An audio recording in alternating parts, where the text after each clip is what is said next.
Hello and welcome to the Franchise Marketing Show. This episode was recorded at the International Franchise Show at the Excel. So although we use some really good microphones, there is some background noise going on, so there's some announcements going on because obviously it was a really busy show. But the content is absolutely fantastic. I really enjoyed recording these interviews and I hope you enjoy watching/listening to them as well. Enjoy. Theo, thank you for joining me here at the International Franchise Show. How are you finding the show so far? Yeah, it's good. I mean, look, it's busy. I've just been out for a call, actually. I came back in, and it's suddenly, gone up a level. Really? Yeah, it's really, really busy. Nice buzz, nice vibe. Yeah, so far, so good. Brilliant. And you're here, are you exhibiting with Franscape? Not with Franscape. Swim time is. Swim time. We're part of the Children's Pavilion that Andrew and the team have put together.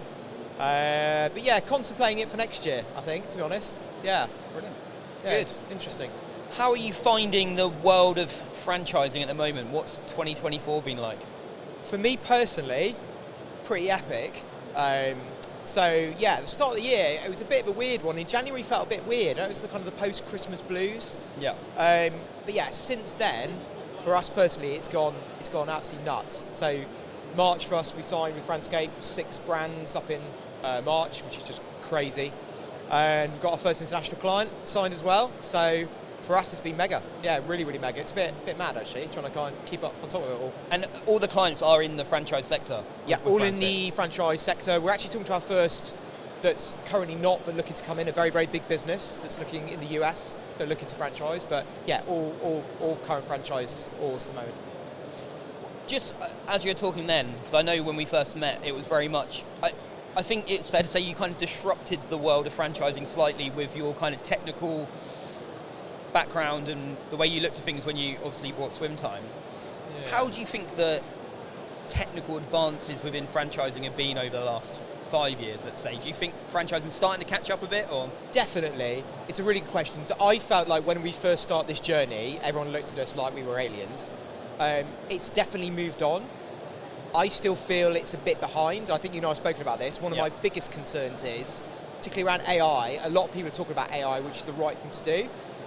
There's quite a lot of people talking about AI that I don't really think know what they're talking about. And you will not understand this, that AI and all that only works if your foundations are good, right? So with any data, you need good data coming in to get good results out. So if your core data coming in is flawed or ropey or has got holes in it, it doesn't matter whether you put AI in or the most amazing technology under the sun, you're still going to get a fairly ropey answer. So speaking to a lot of our clients, that's still something that I think they need to work on, and it takes time. It's not going to happen overnight. Yeah. But I guess you get this with what you're doing, right? Similar. Yeah, I think AI is an interesting one, isn't it? Because I think the majority of people are seeing AI as a kind of content creation type tool.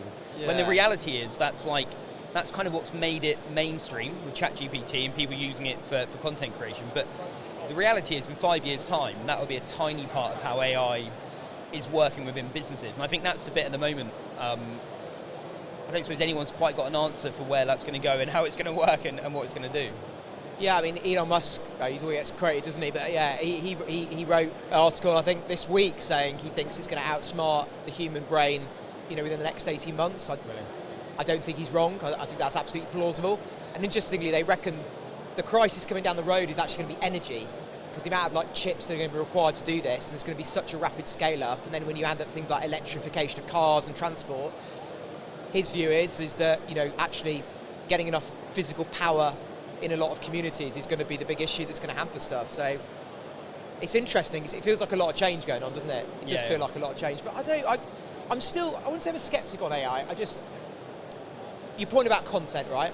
I personally can spot AI written content a mile off. Yeah, it's normally got lots of emojis in. Exactly, right? and particularly people that will know will see it on LinkedIn and stuff. And I'll be honest, I know that's ChatGPT, so then I won't give that content the same weight as I would something that I know's organic.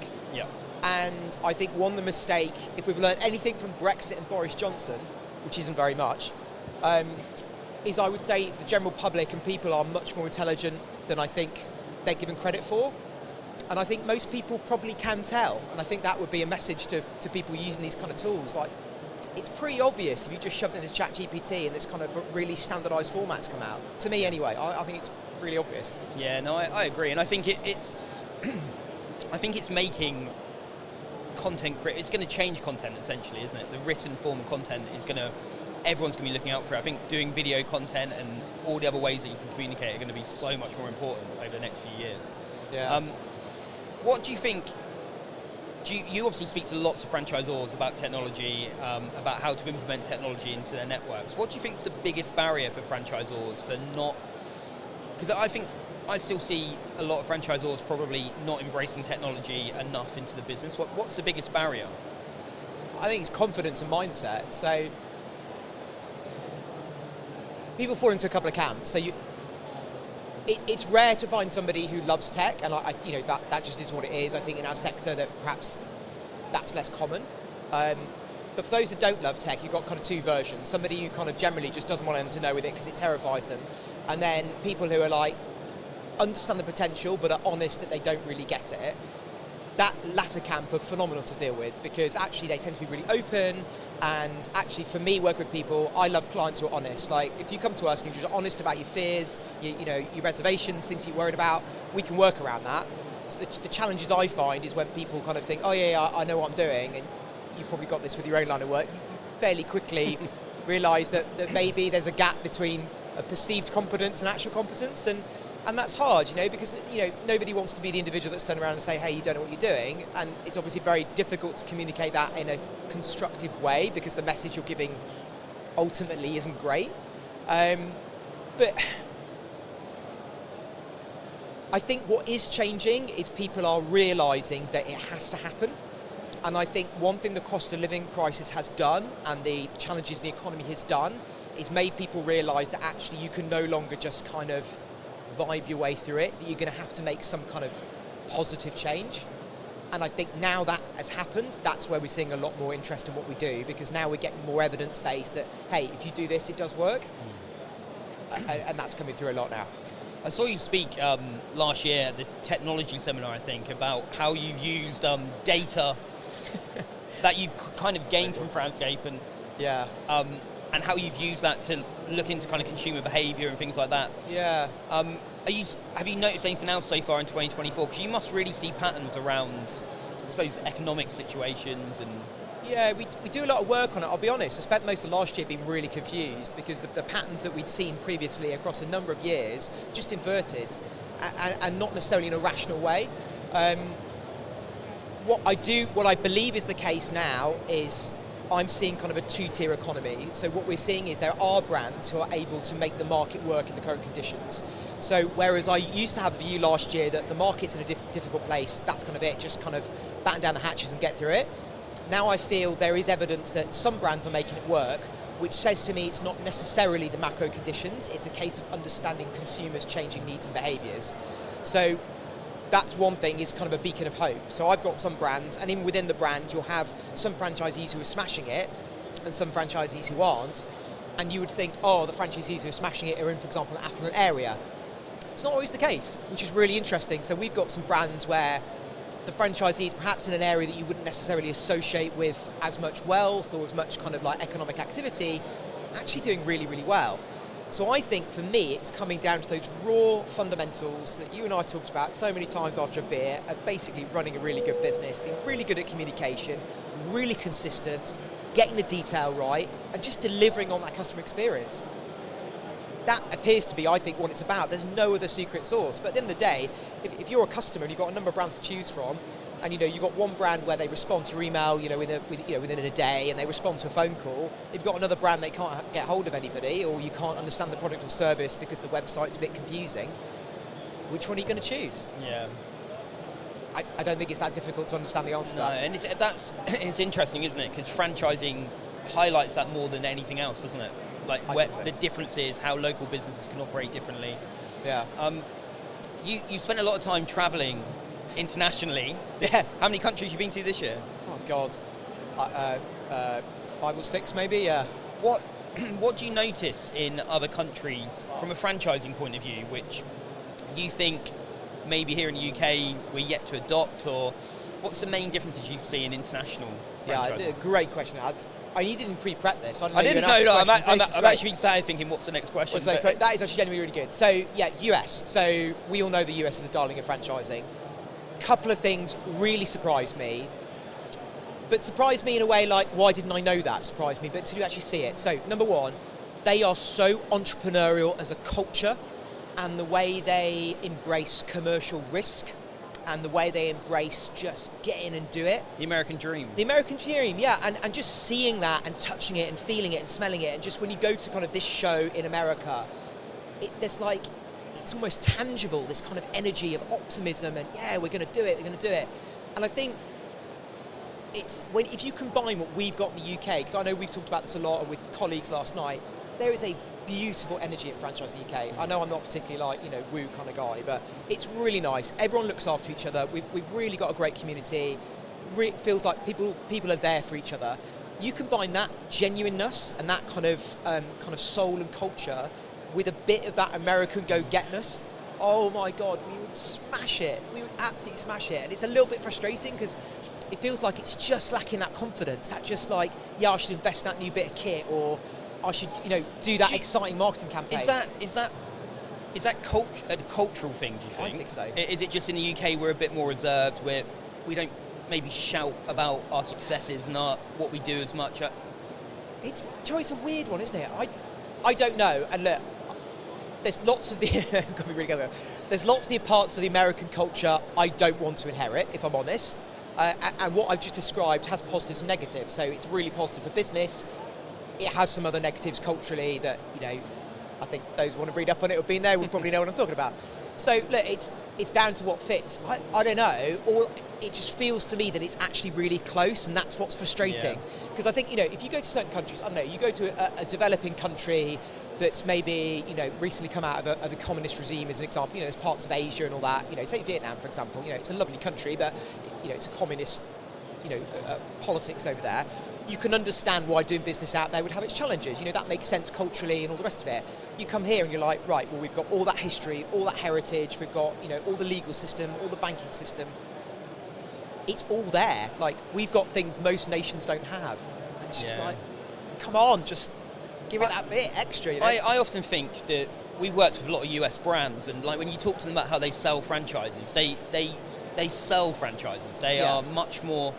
I just think in the UK where people are naturally don't want to be sold to, and almost the more you kind of shout about successes, it turns people up. So I don't know, with franchising sometimes we have this kind of, we don't shout enough about the success in the sector and all the benefits, because we worry that will come across as too pushy, and I'm not sure. I think there is culturally something there, because in the US it is so different. And it's interesting you say that. Like, for me personally, like, I love the kind of subtle way of selling. Like, my whole dream, what I try and achieve, and I don't always nail it, but when I'm kind of delivering sessions or whatever, I pride myself in the fact I can deliver almost an entire session without mentioning anything I do, but I'll manage to curate a narrative in such a way that basically all roads lead to Rome, right? So by the end of it, it's really obvious kind of what I'm saying, and what I love about a British audience is they will get that under the radar without you overtly going, I'm great, look at me, like, that to me is like... And the minute you do that, you lose the audience. 100%. Now, I love the kind of the craft of that, because it's a subtlety, there's a nuance, there's a kind of an art to it. Like, I enjoy that. But, the American market, they're kind of like, well, where's the pitch? Where's the thing? I mean, like last night we had the exhibitor thing, and I'm not knocking it, right? Somebody's paid a lot of money to sponsor.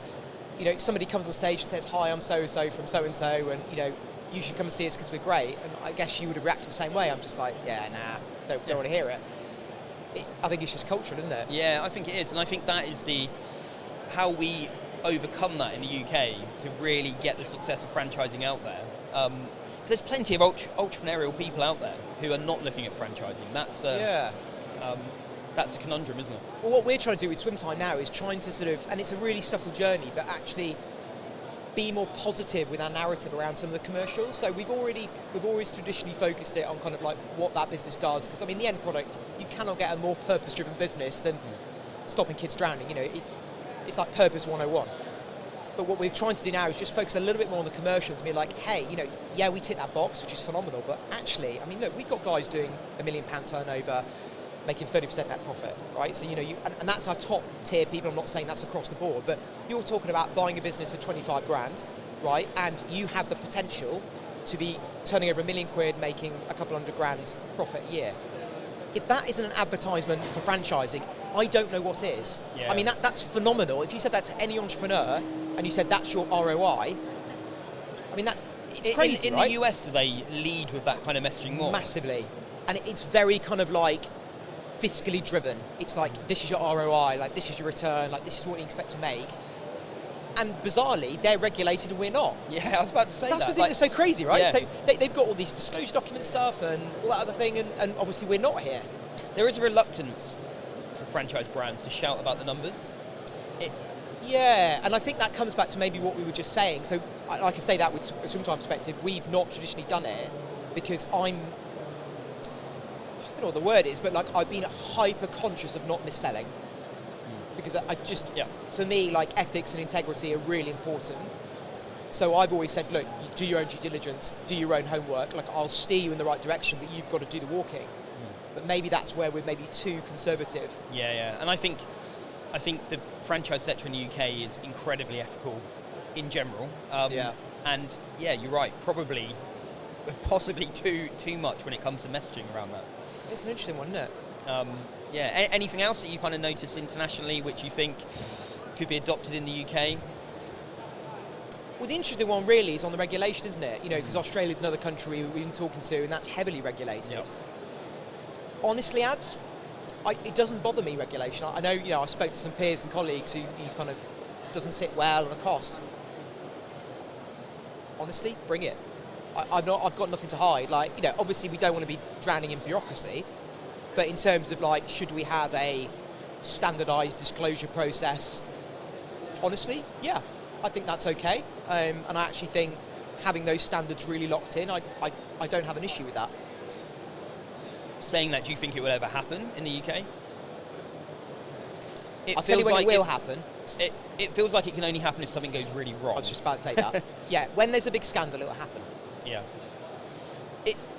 My perception of it, certainly in the Australian market, as a few people I follow on LinkedIn, that it's created more scandal in a sense, though, obviously, because it brings things more to light. But the media in Australia seem to have really taken a negative kind of view on franchising a little bit because of some of the stories that have come out of it. I don't know if you there was that over there. The big case. I forget the name of the brand. I don't want to get it wrong, but I think it was a swim school. I think it was. Okay. I'm not going to say the name because there was another one that I can think of which ended up being kind of really massive news over there. Yeah, I mean, there's one guy literally like I bought super yachts and stuff, so it's full bore kind of Ocean's 11 style fraud. So I think, like any media, right? If they can sensationalism sells papers. So this whole thing of the fraudster on the yacht, I get the sense that's probably what ran that train a little bit because it was very glamorous and out of a Hollywood film. I don't know anything more than that, to be honest. I'm not close enough to that market to comment. Yeah. To be really honest. I have some quick fire questions. Excellent. Do it. They're not particularly quick fire. You don't need to answer with one word. I know. I'm hoping they're going to be a bit spicy. There's a couple of them pretty good actually. All right, good. What was your introduction to franchise? So, when did you first kind of hear about franchise? Is it something you had an awareness of? It's an interesting question. So I studied business at university, and I remember it being mentioned at some point for about 3 nanoseconds. So did I. It was part of a module. Yeah, it was part of a module. I couldn't tell you when it was. I know we're not supposed to say this, but McDonald's I knew was a franchise. Yeah. I know that's not the done thing. And then I next found out about it when I was going through the process of purchasing Swimtime. And I remember the owners, Barry and Linda Price, who still talk to regularly, they're fantastic people. Barry saying to me, it's franchising, it's really, really different. And I went, nah, it's not, it's fine, got this. And I think he was right. I say we were kind of met in the middle. It wasn't as kind of different as he made me feel it was, but it wasn't just as similar as I thought it was, if that makes sense. It was somewhere in between. Yeah. Okay, cool. This one is an interesting one. You can say sector if you like, rather than brand, but if you were going to become a franchisee of any other brand in franchising in the UK, what would it be? Or what sector do you think you'd like to work in? As a franchisee? Yeah, so if there is a particular brand, if not a sector that you think you would become a franchisee of.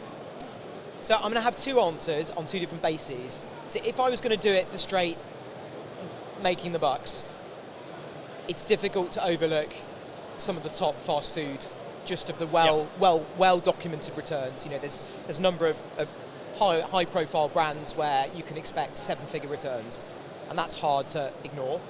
For me personally, the area that interests me in a longer term my career is kind of geriatric care. So 2 things. Obviously, birth rate is heavily declining. We're going to have a massive aging population. If you want to look what we're heading for, look at Japan 20 years ago. That's coming our way, whether you like it or not. I personally feel, generally speaking, the way we look older after older people in our society is not great. There are some fantastic providers out there, and I think actually as a society how we deal with that problem is a really interesting one, and I think franchising has the potential to be a really good vehicle of solving those challenges, and I'd like to try and play my part in making some positive change. So in the home care sector, you think, or something slightly different? Not necessarily home care. So, and I haven't really kind of developed this concept beyond the, you know, I've got parents advancing in age, as I'm sure, you know, a lot of people listen to this do. Yeah, and I'm just mindful of kind of, you know, what are the options for them in terms of care and longevity and health. And part of this is, you know, observing the NHS, which, you know, I don't really need to talk about the challenges that's well documented, and you just look at kind of the way social care is in the UK and the challenges, and you're thinking, okay, kind of, where is this going? And, you know, I don't know if you know about this, but in the US, for example, there are whole communities dedicated to senior living. I don't know if you're familiar with this. They're like gated communities with their own sports facilities, their own pools, their own, like, you know, dance halls, their own theatres. They're huge communities that are purpose-built for senior living, with all the medical facilities and all that, and it's almost like a community where they're there to look up. Because one of the things that worries me is loneliness for older people. Yeah, you know, having seen it in my own family, you know, it's, I don't know. Cool. I wasn't expecting you to say sort of home care. I suppose for you, swimming would have been one of the big ones. Anyway, wouldn't it? In what sense? Becoming a franchisee. If you were looking at a sector within... Yeah, well, that's the obvious answer, right? Yeah. I probably should have said that. Can we re-record this? Yeah, I would have been swim time franchisee. We can edit that. You're not going to edit, are you? Who in the sector do you admire or are inspired by? You. Because you're so beautiful. Thank you. We can edit that bit. That's a good question. That's a really, really, really good question. There's a few people, but it's kind of, I don't know, it's a difficult one, because I admire people in different ways. The thing that kind of really gets me going from a commercial perspective is people who are really, really pushing boundaries, and that gets me excited. And yeah, I'm gonna stay confidential on that one, because I think it could be dangerous. Yeah, no, if that's all right. That is, of course, absolutely fine. You actually touched on this earlier, so I think I know the answer, but what do you most enjoy about being part of the franchise community? It probably is, I know I've said the community, I was trying to think of giving you another angle. So as cheesy as this sounds, I have a lot of fun. And I actually think we don't talk about that enough in business. And I want to caveat this with, if you're serious in business, then I think it's okay to have fun. I think if there's some people who are just, in my view, messing about, and I don't think that necessarily works, but I have a lot of fun within my team, and I think my team do too, and I know you and I have a lot of laughs and stuff, and a lot of people we know. We still do a lot of serious stuff at the same time, but I think there's a lot to be said for actually having a really good time. We don't know how long we've got on this earth. You know, it could be over tomorrow, and I want to look back and say, do you know what? Had a great time, made a positive impact, hopefully made a few people laugh, said a few inappropriate things at the right moment, because we can't be too, but you know what I mean? Like, I haven't yet so far in this sort of 20 minutes. So. I know, because it's because you're recording me, so I'm trying to be really well behaved, but I genuinely love like going to BFA events and just having sometimes having a bit of guerrilla comedy, because like, life's too short. You've got to just kind of got to have a bit of fun. I haven't really got anything else to compare it to, because I don't think I've worked in a sector where I've kind of networked into a sector, but do you think franchising is different from other sectors in terms of the community and how people get on? And Absolutely. So the only thing that's interesting for me is I'm part of a very, very strong international aquatics community that I've been part of for about probably 6 or 7 years now, across a number of countries, that gives this a very close run. I would say this is unusual for the UK. So I've experienced it a lot in the sectors, particularly in Australia. I think it's very, very collaborative, and parts of Europe are very collaborative. I don't know, it's interesting. So like, I don't know if you've had dealings with this yourself, but I find some of the tech sector is really, really good, particularly in the startup side. Yeah. But you've got to kiss a few frogs, I'd say. So there's loads of various groups and things, but I don't know. I've often thought about it, and I just wonder whether, by the very nature of a franchisor, is that they have to be collaborative.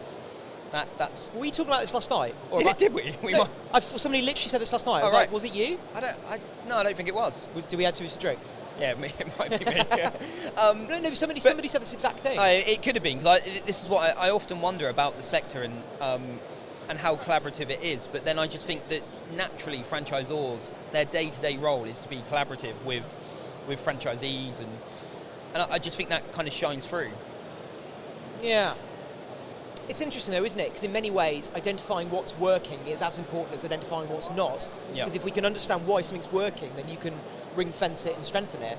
And I'm not sure as a sector we quite know why it's working, but it is working. Yeah. I think also the thing which franchising is so unique, for anyone running a business in the franchise sector, a franchisor, you can't go to a local business event and speak to other business owners they might have some of the same challenges, but the challenges that come through franchising are completely different, aren't they? And I think that's why the community have to get together to discuss those kind of things. Yeah, I think I do. It was I had this conversation last night with somebody, but I said there's no dicks in franchising, well, not very many. And you get some in every industry. I'm one of them, obviously, but generally speaking, like compared to a lot of other sectors, there's not many egos, I don't think. Yeah. There's a few, but there's generally not many egos. I don't feel there's many people that are out to screw each other over. Again, there's a few because, you get that. But I would say it's a very, it's quite an ethical, morally strong community, I would say, in the main. And that feels good. Like, it's nice to be part of it. I feel proud to be part of it, genuinely. Yeah, no. And I got to meet you, so, That's true. Makes every day better. Last question. It's kind of the golden question, the difficult one, really. But as a community, what could we do to raise the overall awareness of franchising? Like, what actionable things? Like, how do we do that? What could we be doing more of? That is a tough one. Do you think or as a sector, are doing enough already, or is there more we could do? Well, I would say clearly we're not, based on kind of the general lack of awareness in the community. With all of these questions, and they come, and things like this come around time and time again, I always go back to basics. So if you look at any business and look at the fundamentals, ultimately people are in business, in most cases, to make money, have fun, and achieve some kind of a vision. So to be the best at something, or to dominate a market, or whatever.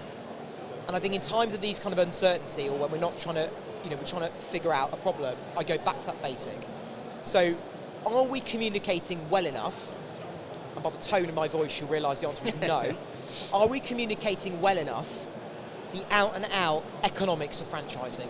And I would say emphatically, no, we are not. Yep. So the reality is, and you know this, the risk profile in franchising is substantially better than starting out on your own. That is something is proven. There's data from loads of independent sources, number one. We know there are lots of examples that we can evidence where the ROI is better or on par with the starting on your own. Yep.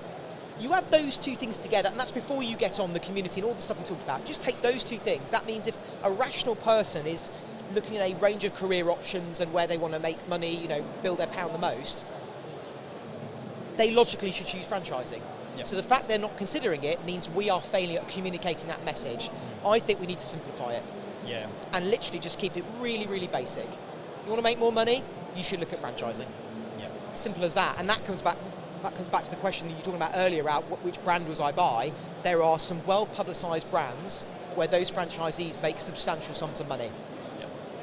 I would take it back to that. I think so. I think it's that. And then the other thing I think is somehow as a community, franchisors and franchisees pushing the local element more.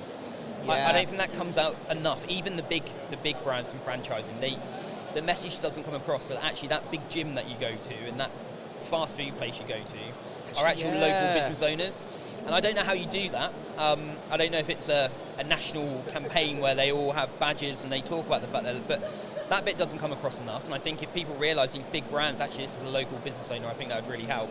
And then a really small thing I've always thought, and you actually said it earlier, and I find myself still doing this, is that whenever someone says to me, oh, you work in franchising, what's franchising? The very first thing I always say is, well, you know McDonald's? And we all do it. And actually what I've kind of thought, that we need to open it up a bit more. So now I say, well, you know that children's class you go to, and you know the people that done your swimming lessons, and the person that cleaned your oven, and the person that mows your lawn, it's that messaging about the local business and actually how much franchising touches pretty much everyone in the UK's life in a local way. That's the bit I think we can talk more what's on. interesting on that is, come back to your America thing, that's one of the things I'd say is different. So it's very kind of like your local insert brand in your local community is a pretty common marketing message. And I think that's it, even outside of franchising. I think now, I think people want to support local businesses, and I think sometimes franchising is probably that's a negative for franchising because people see these bigger brands and don't realise they are local business owners. I don't know how you tackle that, but that's something which I've always found. No, I don't know either, but if anyone can do it, we can add. Well, we can. Theo, thank you for joining me. I hope you have a wonderful show. Thank you. Just remember you're my favourite, right? Thank you very much. We'll keep that bit.